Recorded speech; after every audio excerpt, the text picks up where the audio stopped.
Muy buenas sectarios y bienvenidos a Nabublog. Yo soy Francisco. Y yo soy la voz. Hoy vamos a hablar sobre el Principado de Sealand. Ustedes dicen, ¿qué es eso? Bueno, primero hay que partir con un poco de historia antes de hablar de lo que vendría a ser ahora. Hace mucho tiempo, en la época de la Segunda Guerra Mundial, se crearon algunas bases para proteger el Reino Unido. Estas bases estuvieron tanto dentro de lo que son las millas náuticas permitidas para que sea parte del gobierno, como en aguas internacionales.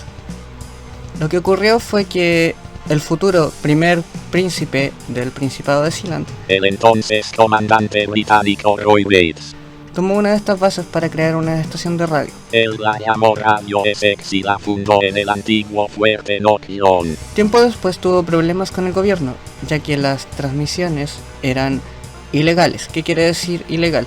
Si es que no saben cómo funciona el espectro radioeléctrico de comunicación, hay ciertas frecuencias que se pueden utilizar para transmitir, pero esto tiene que ser previo permiso.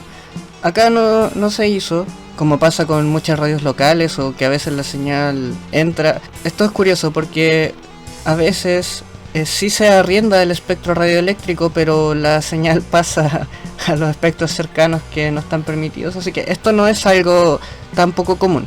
Lo que pasó después fue que por estos problemas legales, junto a la ocupación del fuerte Knock, muy cerca del territorio británico, Roy Bates, el primer príncipe de Sealand, lo que hizo fue mudarse a otra de estas fortalezas que estaba más lejana. Cambió la estación a la Torre Roggs, ubicada en aguas internacionales. Contextualizando un poco, esto fue más o menos en los años 50, principios de los 60.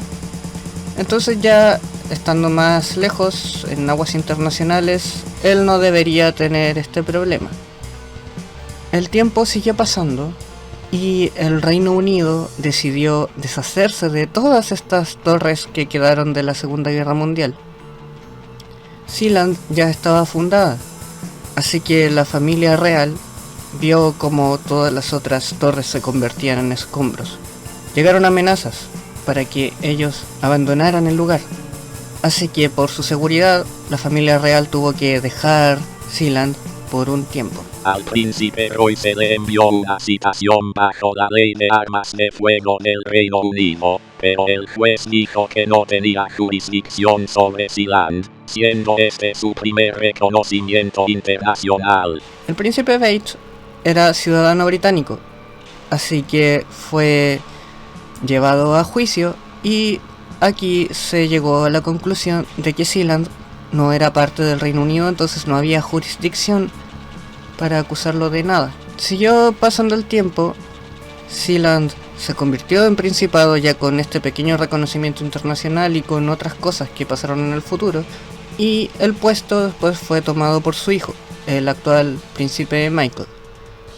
Sealand, como muchas de las naciones independientes que existen, tiene equipos deportivos, como por ejemplo de fútbol, también tiene un atleta, tiene un sitio web y una página de souvenirs.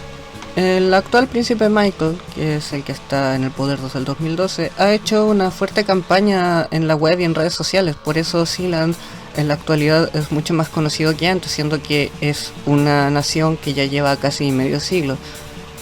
Es la micronación más grande del mundo que existe en la actualidad. Es la micronación más grande, en el sentido de ser la con mayor difusión y la más conocida en el planeta. Ese es el tema que les quería traer hoy. Si quieren saber más sobre Sealand, voy a dejar la página en la descripción y también su canal de YouTube.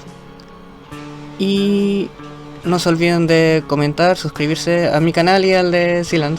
Y denme like, que eso de verdad me ayuda mucho. Y nos vemos en otro video. Chao.